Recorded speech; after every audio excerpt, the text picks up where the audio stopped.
A Toothache on Zenob by Ellanbee. Strange to think that from 20-odd light years away, other eyes see our own sun blazing in the middle of a familiar constellation. Pen Khan sat in the signal dome, idly waiting while his friend adjusted the dials of the receiver. The recording tape spilled over the table in loops of aluminium. "Doesn't this job get dull?" he inquired. Naughtinal turned the fifth dial a few degrees and glanced upwards. "Depends on your interest. It's true this is just routine space sweep, but noise from space is amazingly variegated. Just one more sector scan tonight and I'll be through. What's the matter with you, Pen? Your face looks a little lopsided." Pen tried to grin and fingered the slight swelling on his cheek. "My face will never be my fortune, I guess. I don't know what's the matter. Just ache." Even at his best, Pen's family loved to remind him he was an ugly young man, and he had none of the rounded placidity of features which was the ideal of his race. His olive skin stretched too tightly over his cheekbones, and his black eyes peered too immensely from their deep sockets. It helped very little that he happened to be extremely intelligent. Pen covered the aching place with his hand and tried to concentrate on the emerging spills of tape. As a matter of fact, he had been having severe periodic toothaches for 6 months now, but had never spoken of it. Suddenly he bent forward. "Hold it! Just a minute. Let me see that." Naughtinal raised one eyebrow. "Don't let it get you, lad. Listening to space is apt to make you jumpy. Your friends over at Atomics wouldn't like that. More than once I've thought I was finding some sort of sense in all this chatter, but it never pans out. It's just noise. There may be other inhabited planets besides Zenob, just as Bodega claims, but if so, they aren't talking." "Stop! Watch the tape," said Pen. Naughtinal shrugged his shoulders, but he picked up the tape and watched as it trickled through his fingers. The machine was recording short bursts of energy, separated by distinct pauses. 2 and 2, remarked Pen, are 4.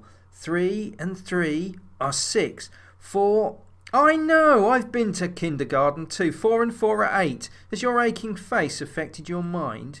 You ought to submit yourself for treatment. He reached to shift the scanner, but Pen grabbed his hand. "Can't you see? Somebody is trying to show us that they know how to add. Someone out in space. Keep watching. I wonder if they use duodecimal system or what. Where is it coming from?" Naughtinal dropped his sceptical pose and watched the emerging tape in silence. The growing table of symbols built all the simple additions up to 10 plus 10 by the laborious accumulation of dots. Then it began again, systematically. 1 and 1 are 2, 2 and 2. Pen turned his wondering eyes on his friend. "Is this trick? Joke you rigged up for my benefit?" Naughtinal shook his head, and his voice was hardly a whisper. "No, that stuff is really coming through space. Through phase space." Twice more the table of additions appeared. Then after a brief pause came simple multiplications. Hour after hour the signals continued, endlessly repeated, and shortly after midnight the two could recognize the periodic table of chemical elements with atomic weights and numbers of isotopes. "If those numbers which follow atomic weights are abundances," said Pen, "composition of their planet is not quite same as ours. Look how rare 235 is. Where do you suppose this is coming from?" "You guess," said Naughtinal. He waved his arm towards the transparent dome through which the stars shone and grinned. "From little data I have so far, signals might be coming from somewhere in Weaver, perhaps from neighbourhood of Topaz, but it's too early to be sure of anything." Suddenly a marked change occurred in the pattern of the signals. The clear symmetry of mathematics ended and was replaced by a formless jumble, but a jumble whose repetition suggested that it, too, contained a pattern if it could once be glimpsed. Meters and meters of tape piled up, and the young men stared at it in frustration. Naughtinal stood up in sudden decision. "Bodega is right. There must be intelligent life in another part of galaxy. We need help, Pen. We can't decipher this stuff, and yet it may be key to basic vocabulary. We need mathematicians, linguists, semanticists. I'll put out a call to Director." He lifted a finger to activate the vis phone on his wristband, but before touching it he glanced at his friend in some concern. "But you don't look well. Perhaps you ought to go home and get some sleep." Pen shook his head. "No, pain will probably be gone by morning, and at time like this sleep would only be gift from evil ones. I'm going to get Bodega. He'll be more use to us than a dozen semanticists." "Call him on vis phone." You know he can't wear one. He's at cave tonight, holding ceremony. I'll go after him. All right, Pen, but remember, government will probably disapprove of this business. Whatever you do, don't tell your father. Pen grounded his copter at the outskirts of the city, then turned his back to the glowing lights and walked north across the darkened fields towards the cave. The early morning sky blazed with stars, and ahead of him, low on the northern horizon, gleamed the sprawling constellation of Weaver. He had never been able to force his imagination to see many of the constellations in their completeness, and in the patterns of stars which his pastoral ancestors had conceived as Weaver, Sower, Horn-tooth. He could see only random clusters of suns. He watched it now, as he walked over the rutted earth, and suddenly the pattern took shape, so that he could discern the old lady's shuttle, and at its tip that brilliant yellow star Topaz, which might that very moment be sending its signals through the galaxy. How many planets revolved around Topaz? He stopped, for the field ended in a sharp bluff which descended to a narrow valley. Across the valley's floor was the entrance to the cave. He could see the bobbing lights of candles down there and hear a muffled chant of many voices. He hoped ceremony would end soon so that he could consult his friend. Once again he felt impatient that Bodega should have to be met in person just because, as a healer, he could not wear a vis phone into cave. Bodega was really more progressive than many scientists, but the culture of Zenob still had a strongly anti-materialistic, one might say anti-scientific tinge, and no machine of any kind could ever be brought into any of sacred places. Cave had been the chief place for ceremonies of those living in Larsen area for so many thousands of years that even the historians did not know of a time when it was not in use. It was so old, some heretics said, that it had outlived its usefulness and was not even a safe place to be in. The stars were fading and the northern sky was paling when the chanting stopped in cave below. People filed out silently, extinguishing their candles as they reached the opening, and last of all came the healer. "Bodega!" Pen called softly. "Up here!"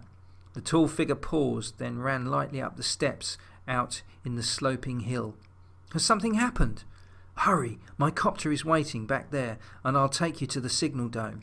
Then I'll have to go home. If I'm not there for breakfast, my father will begin another lecture on the depravity of youth." Bodega's eyes twinkled. "Premier Khan is pretty conscious of his responsibility to nation, Pen, but perhaps 18 years ought to be more respectful of 50. I am nearly the latter myself, you know. But what has happened?"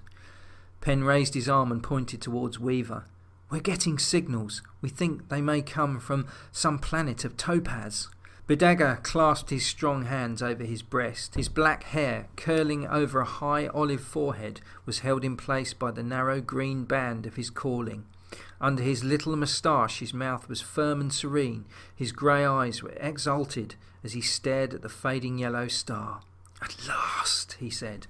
The bluish sun of Zenob had risen by the time Pen got home. He sat through the family breakfast with his parents and sister, thankful that his night's absence had apparently not been noticed. Pen's father, old Premier Khan, represented, the old man liked to think, the ideal of Zenobian maturity. The placidity of his mind was reflected in the soft roundness of his unlined face, and his full lips curved at the corners in perpetual contentment. Like most of his countrymen, he had never felt any conflict between his own impulses and the customs of society, and never in his life had he needed the ministrations of a healer. In his usual benevolent mood this morning, Premier Khan entertained his family with his meditations on his favourite theme, the glories of Zenob's history and the perfection of her knowledge. They listened to his remarks in patient silence.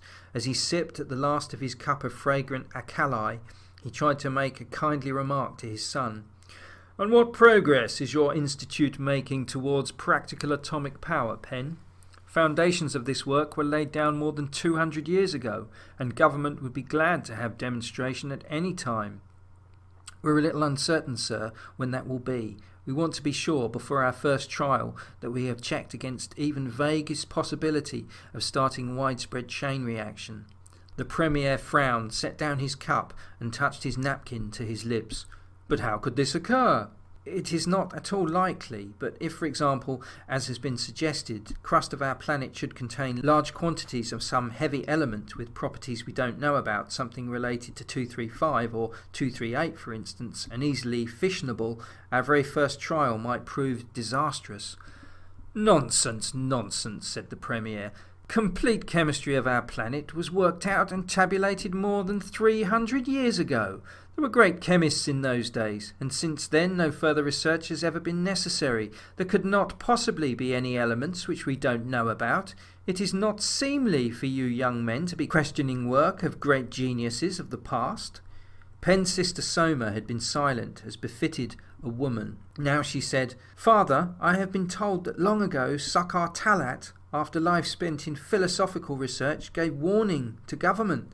Trouble with you, my dear, and the Premier patted his pretty daughter's arm, is that you don't realise women usually lack spiritual insight necessary to interpret veiled words of ancients.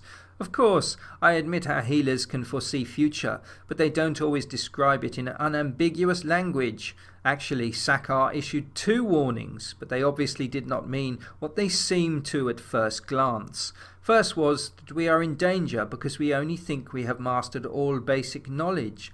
Second was that there are undoubtedly other worlds in the universe, and one of them will one day affect destiny of Zenob. Taken at face value, these are obviously both false.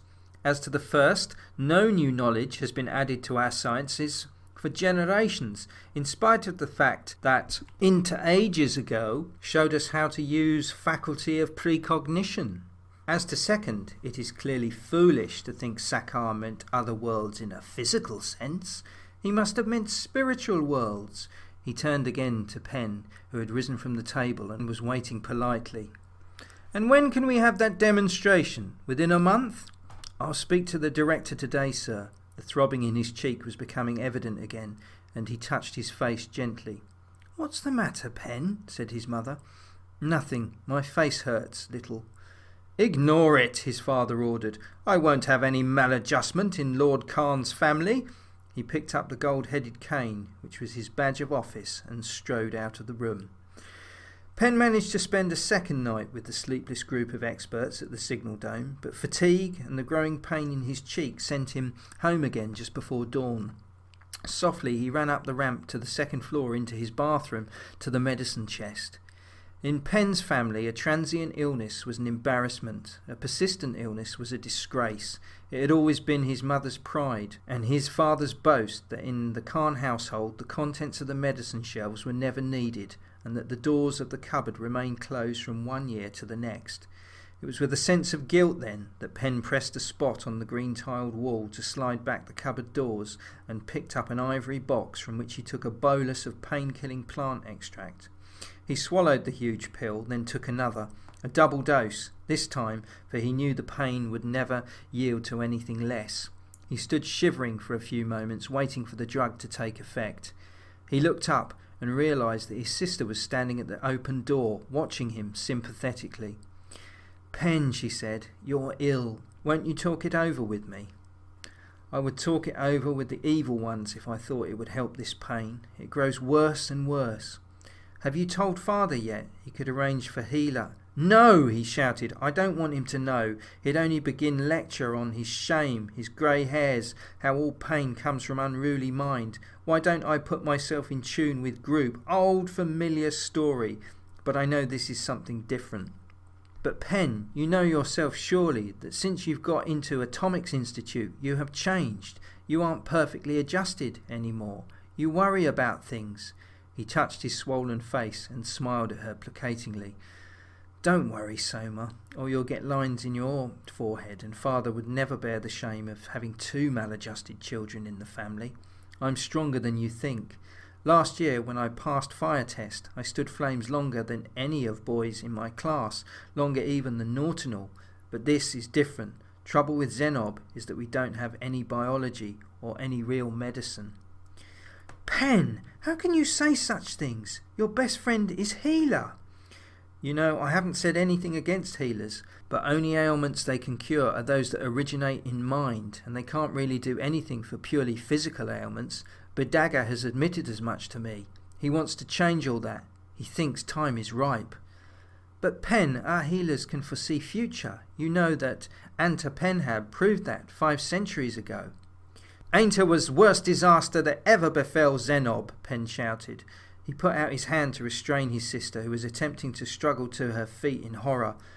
Oh, Soma, I guess I'm just heretic, but listen to me. Sure, Ainta Pentab proved conclusively that such phenomena as telepathy and precognition are real. And what was the result? Members of cult used it as argument and launched campaign to stop scientific research completely. They nearly succeeded too. Medical research has never been resumed on any large scale, and chemistry and physics only last century. Soma sighed.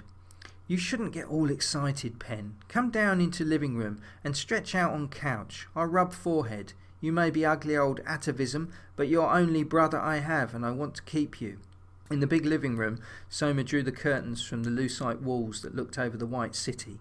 The early sunlight came in, warm and faintly blue, soothing. She put foam pillows under his aching head and drew up a footstool beside him. She stroked his forehead, and he was beginning to doze lightly when a muted chime roused him. He activated his wrist dial to find Naughtinal's grave face looking at him. Pen sat up. What have you found? Something. Can you come here now? Pen struggled to his feet. Just give me a minute to clear my head. Don't go, Pen, Soma cried. You're not well. It's nearly breakfast time too. Don't go. What will I tell father? But the door had closed, and from the window Soma watched Pen's copter rise above the rooftops and glide out of sight. In the signal dome, Pen found the specialists still at work, pale and tense from lack of sleep.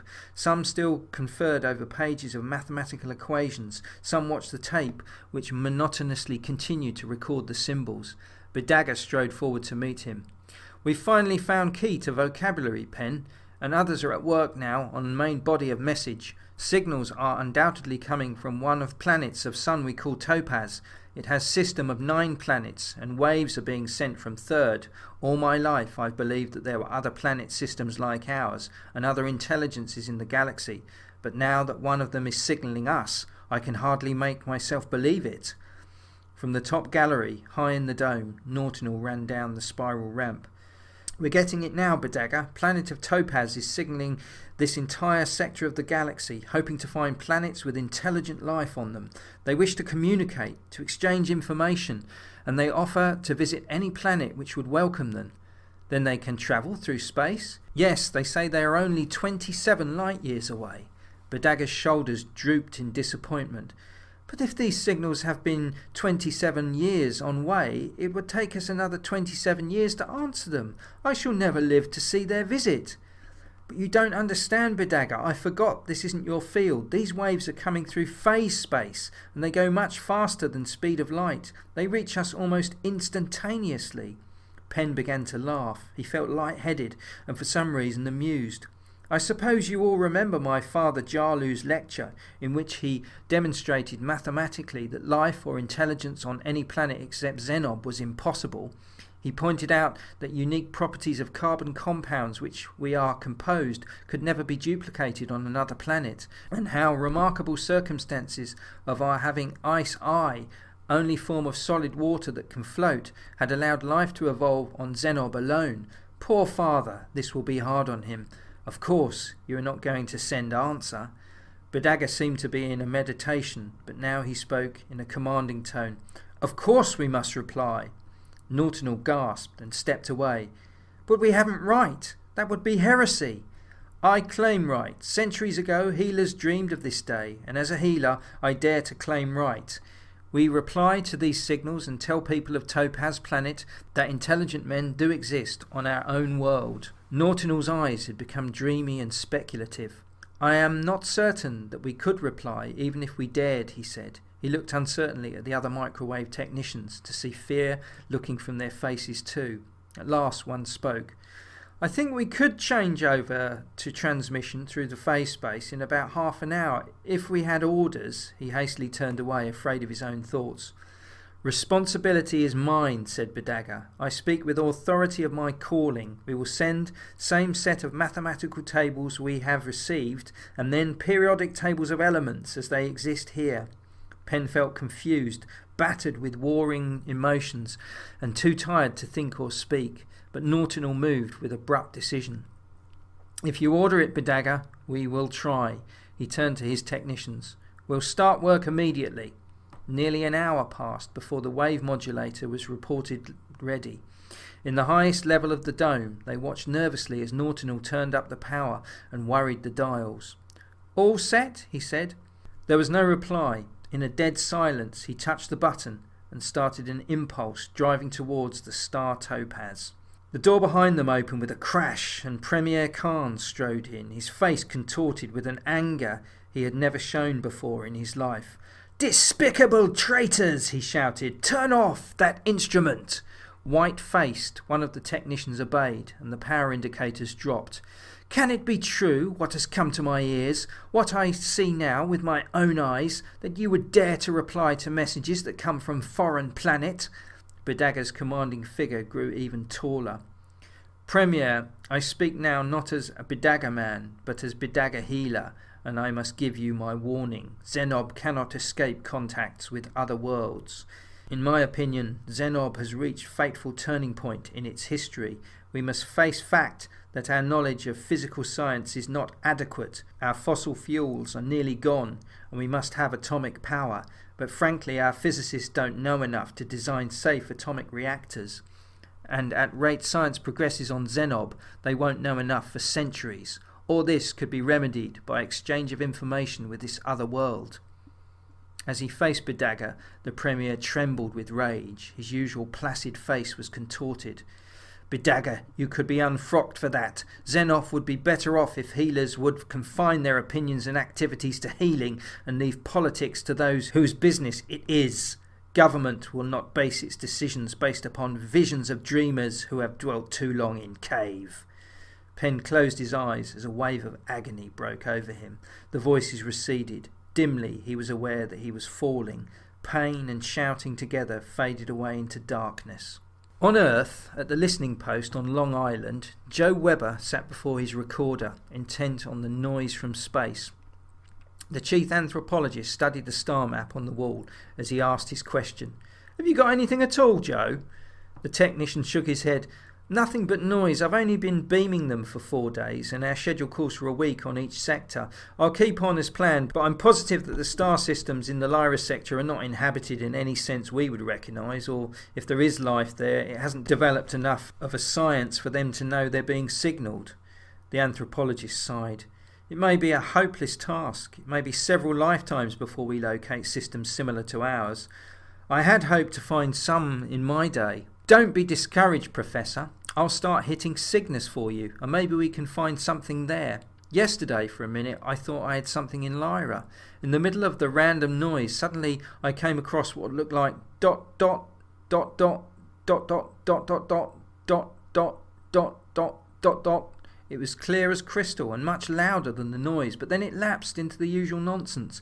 Pure chance at work, of course, but for a minute my hair stood on end. Well, it's all in the day's work. I'll just keep sending our stuff." "Of course," said the anthropologist, "there might be intelligent people in the sector you're working right now, but they might be like the Zuni." "The Zuni?" asked Webber. "The Zuni are a large village of American Indians who live in New Mexico, right next to what used to be a big Indian reservation for the Navajos. A typical inward-looking culture. Now the Navajos, although they still keep their own language and religion, are an outward-looking culture, interested in the rest of the world, but the Zuni are not. For them, the boundaries of the world are the walls of the Zuni village. They wouldn't bother to listen to a message from outer space, much less reply." "Can't be very bright," said Joe. "Some of them have made the highest scores on the Tromovich intelligence test that have ever been recorded. It's not a matter of intelligence, but attitude of the culture." "Well," said Joe, "let's hope most of the worlds of space have outward-looking cultures." He turned back to his transmitter. Penn found himself lying on a couch. He tried to get up and felt his father's hands at his shoulders restraining him. "Don't move, Penn," said his mother. "You fainted and they brought you home." She lifted his head and let him sip a cup of hot akali.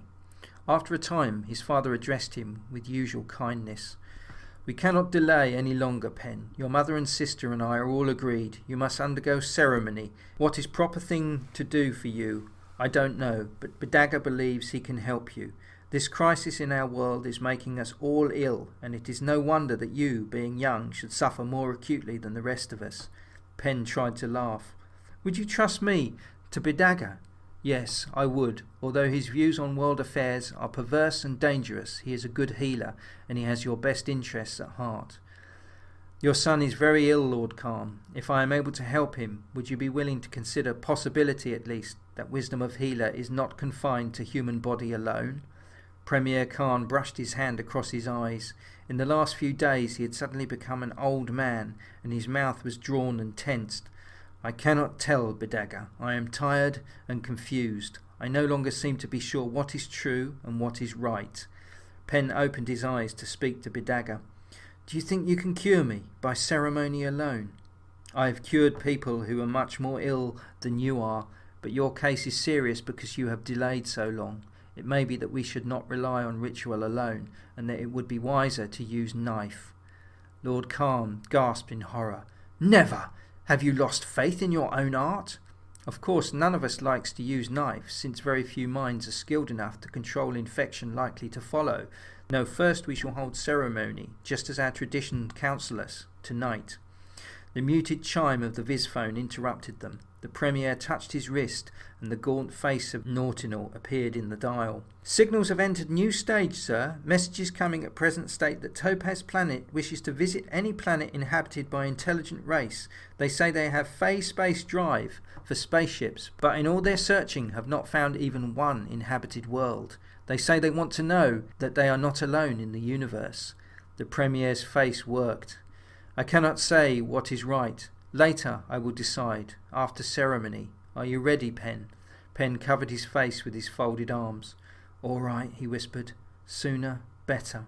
Deep in the valley north of the city, Cave yawned. For thousands of years its narrow mouth had been opened to the healers and the participants in the ceremonial ritual. The age of Cave was unknown. Some said as old as the planet itself. Great rocks formed the inner walls, which ascended to a low domed ceiling, and occasionally a handful of gravel trickled down the walls to the bottom, where a small stream still worked at hollowing out the stone. At the back of the cave was the hearth, and across the floor were ancient stone benches waiting for the friends and family of the patient, for by tradition only patient and healer approached the hearth itself.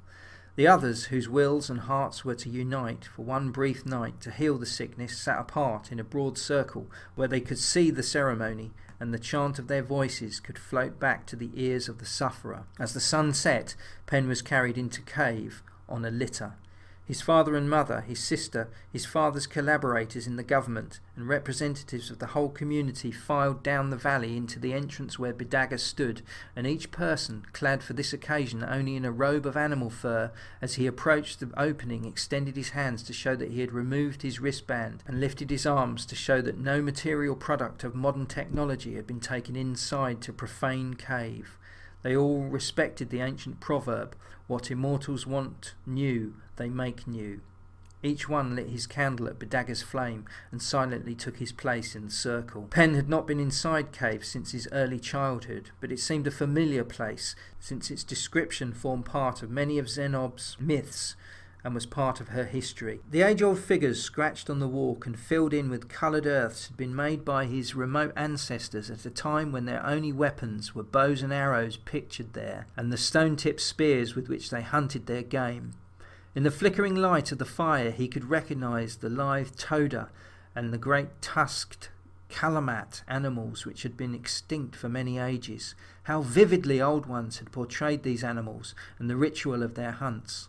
The wood fire which Bodega had kindled with a primitive wooden drill burned on the hearth, and above his head, through a rift in the ceiling, Penn could see a narrow band of sky and a sprinkling of stars. "Keep your head pointed towards the fire," said Bodega, "and lie quiet. Ritual has no value unless we observe it strictly." He gave Penn a warm potion from an earthenware cup, which made him feel sleepy. Bodega began to chant, his bass voice reverberating from wall to wall, each syllable a sonorous musical note, which was answered at intervals by the watching group of well-wishers. A wooden bowl filled with coarsely ground grain was passed from one person to another, and each one placed a few grains on his tongue, some on his forehead, and threw a token pinch of the flour over his left shoulder. An hour passed, 2. The stars above shifted their position, and still Bodega chanted, never hesitating, never stumbling over the archaic words. Midnight passed, and the stars grew pale. Through the roaring in his ears, Penn heard the healer kneel on the rock floor beside him. Then he felt Bodega's strong fingers on his shoulder. "How is it with you, my son?" Penn groaned, unable to speak. The pain was not alleviated. It was greater than ever. The soles of Bodega's sandals scraped as he stood up again. "Bring knife!" he called. In his roaring darkness, Penn stirred. Vaguely he sensed the murmuring of the watchers. Then someone else came near, and Bodega's voice rose again. "Immortals, bless knife!" Fingers pried open his jaw, probed at the misshapen gum, sending fiery flashes of agony into his brain. Then a hard edge of pain struck, cutting, releasing a flood of warm wetness in his mouth. Yet all seemed to be happening far away. He sensed Bodega bending near once more. "Boy is going fast. Infection is deep." Another voice. "Move him to experimental hospital. He would not live to get there." A pause. "Go, bring forceps and bone knives. Hurry." A long roaring darkness. Then new movement around where he lay. A sudden voice that he dimly recognized as his father's. "Stop!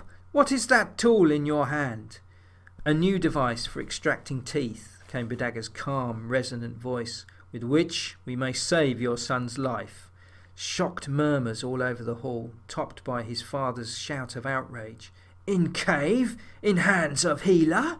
Bodega replied, "What immortals want new, they make new. Here and now, in my hands, they end our years of darkness. Let immortals confound me if I lie." The multitude in the cave roared their approval, and Premier Khan hesitated.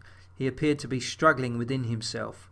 As the echoes died away, a pebble rolled from a ledge, dislodged by the sound, and fell at Bodega's feet.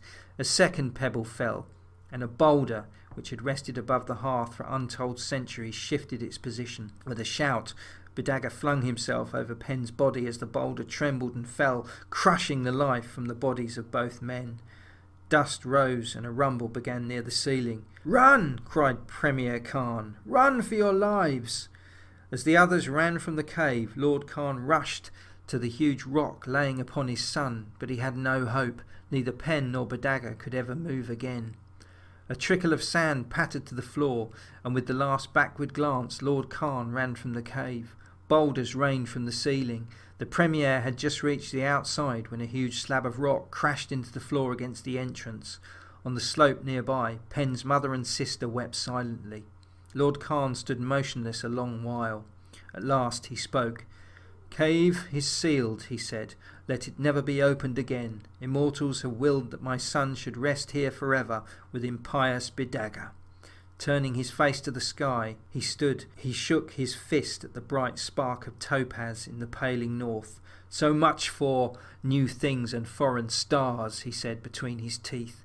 "This day's evil is enough." They extinguished their candles and went slowly up the valley path towards the city. 28 years later on Earth, an astronomer comparing recent plates taken of the constellation Lyra noticed that Vega, its brightest star, had increased in brightness by a slight amount. The event was not especially remarkable. There are on average 25 novas reported every year in our galaxy, but Vega was one of the stars to be visited during the next decade by one of the survey ships now in mid-voyage. "There's one place they won't have to stop now," he said to a colleague, showing him the plates. "I don't suppose it matters. What's one star, more or less, when they all turn out to be the same? No planets or barren ones, no stopping place for man." "I suppose you're right," said the astronomer, staring glumly at the waste of immensity of the photograph in front of him.